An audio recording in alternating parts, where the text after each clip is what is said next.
եթե այս երկիրը ազգ բանակ չունենա, չի ձգի։ Այս երկիրը քանի ամոթ չի բանակից խուսափելը, փողով, չփողով, առողջականով, բանով, լուրջ պրոբլեմների առջև է կանգնած։ Այս երկիրը, որը որ մերն է, բոլորը պիտի ամաչեն, թաքցնեն իրենց բանակ չծառայելը, եթե առողջության խնդիրներ ունեն։ Աղջիկերքը չպիտի փսակվեն այն տղաների հետ, ով բանակ չի գնացել։ Մի թարմախարան է դի, չէ։ Այո, որովհետև եթե այս երկիրը ազգ բանակ չունենա, ինքը չի ձգի։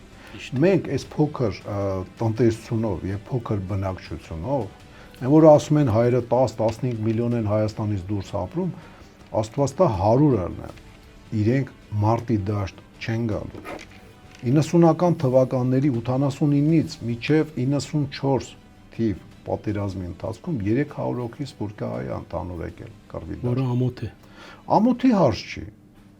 Ամոթի հարց չի, ընդհանրապես գիտակցությունը պետք է բարձրացնել, աշխատել այդ։ Չէ, ընդհանրապես ամոթի մասին չի խոսքը։ Խոսքը դրա մասին է, որ ֆիզիկապես 300 հոգի մարդ են եկել։ Կարող են 7 միլիոնը